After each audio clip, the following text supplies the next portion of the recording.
The studio lights of The View burned hotter than usual on a crisp Tuesday morning in May 2026. The iconic round table gleamed under the glare, surrounded by the familiar set that had hosted countless debates, tears, and viral moments. Today's audience buzzed with anticipation. The topic promised fireworks: Christopher Nolan's ambitious new adaptation of Homer's The Odyssey. Rumors had swirled for weeks about the cast. Lupita Nyong'o rumored for Helen of Troy, the epitome of legendary beauty, and Elliot Page attached to Achilles, the ultimate warrior. Whoopi Goldberg, Joy Behar, Sunny Hostin, Alyssa Farah Griffin, and Sarah Haynes settled into their seats. The audience applauded as the opening music faded. Whoopi, in a bold patterned jacket, leaned forward with her signature directness. "Listen, we got to talk about this Odyssey casting," she began. "Elon Musk, the man from South Africa who is okay with apartheid, is still railing against Lupita Nyong'o playing the most beautiful woman in the world, Helen of Troy. I mean, come on. The guy owns X. He used to whisper in Trump's ear as senior advisor, and now he's got time to tweet about ancient Greek myths." The audience murmured. Some clapped. Others shifted uncomfortably.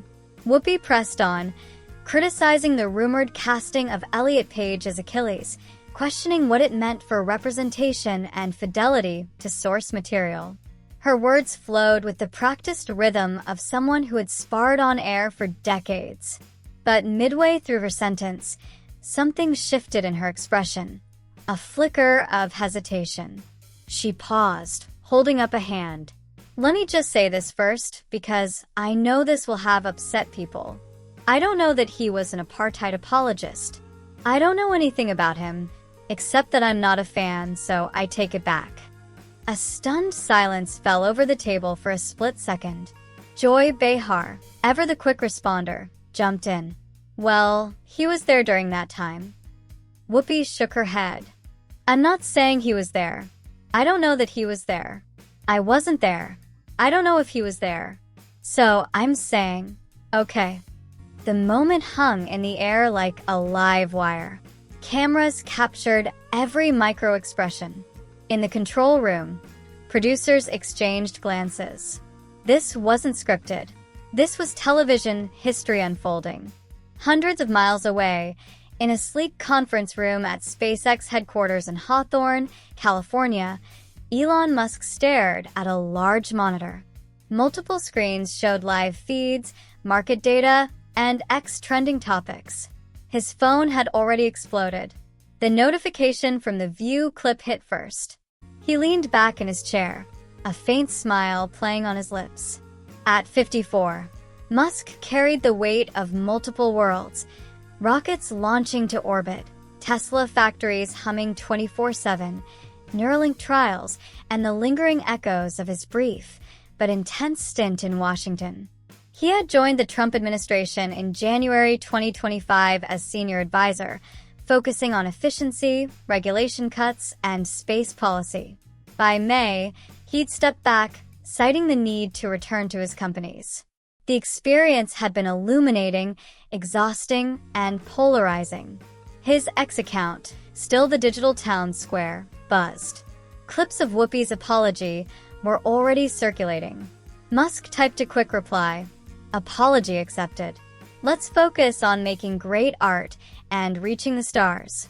Truth matters more than grudges." He posted it. Likes poured in by the thousands. Back on The View, the conversation pivoted, but kept circling the apology. Sunny Hostin, poised and academic, steered toward mythology. In the ancient world, these stories weren't pure Greek. Princess Andromeda in the Perseus myth was Ethiopian. Greek myths drew heavily from Egypt and North Africa. "I taught mythology classes. Diversity in casting isn't new. It's historically informed." Alyssa Farah Griffin nodded thoughtfully. "I loved the discourse around Disney's Little Mermaid. Art evolves. And honestly, with everything on his plate, SpaceX, Tesla, the administration fallout, Musk should be too busy to worry about a movie casting. Sarah Haynes added a lighter take, joking about Hollywood's endless remakes. Joy Behar circled back once, probing the Musk angle lightly, but the energy had changed. Whoopi listened, then spoke again as the segment wound down. Once again, "I apologize for insinuating something that I don't have any facts to back it up," she said, looking directly into the camera. "We all make mistakes. I made one today." The audience applauded, hesitantly at first, then warmly. The credits rolled on a moment that felt bigger than casting debates. The clip detonated across the internet. On X, #Whoopi apologizes trended worldwide. Conservative voices hailed it as a rare admission of error in mainstream media. Progressive commentators split. Some praised the humility, others accused her of caving to Musk's empire. Media outlets from CNN to Fox News ran segments. Late-night hosts prepared monologues. In Dhaka, where the user's IP suggested distant viewers tuned in, clips spread through WhatsApp groups and local news roundups. Globally, the story resonated because it touched raw nerves: celebrity culture, historical accountability, free speech, and the power of social media. To understand the weight of that apology, one had to go back. Elon Musk was born in Pretoria, South Africa, in 1971. Apartheid was the law of the land until its dismantling in the early 1990s. Musk left for Canada at 17, then the United States. He built Zip2, PayPal, SpaceX, Tesla, and more through relentless work, near bankruptcies, and visionary bets. Critics often painted him with the brush of his birthplace, ignoring his public condemnations of apartheid and his focus on multiplanetary life as a species-level imperative. His time in the Trump administration had amplified scrutiny. As head of the Department of Government Efficiency informally, he pushed for slashing bureaucracy, accelerating space policy, and reforming regulations that hindered innovation. Supporters saw results in streamlined permitting and renewed NASA momentum. Detractors called it chaos. By May 2025, Musk returned full-time to his companies, but the government Musk era lingered in public memory. The View had discussed him dozens of times before: his ex-ownership, meme stocks, feuds with regulators, trans issues involving his daughter, and ambitious timelines for Mars. He was a lightning rod by design. Whoopi Goldberg's on-air attraction was seismic precisely because The View rarely offered such moments.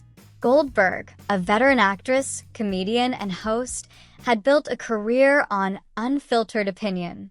Her willingness to course-correct mid-segment humanized her in ways scripted TV rarely allowed. The aftermath unfolded like a multi-act play. After the show, the co-hosts debriefed. Whoopi sat quietly, sipping water. "I got ahead of myself," she admitted to the group. "The facts matter. I don't like the guy's style sometimes, but I can't just say stuff." Sunny nodded supportively. Alyssa, the former Trump White House staffer, offered a bridge. "It takes guts. People on all sides should do more of that." Joy shrugged. "Television. We talk fast. Sometimes too fast." Producers already fielded calls. Clips hit 50 million views within hours. Musk's simple acceptance post garnered millions of interactions. Replies ranged from gratitude, class act from both, to skepticism, PR move. He followed up later that evening with a longer thread. Helen of Troy's beauty,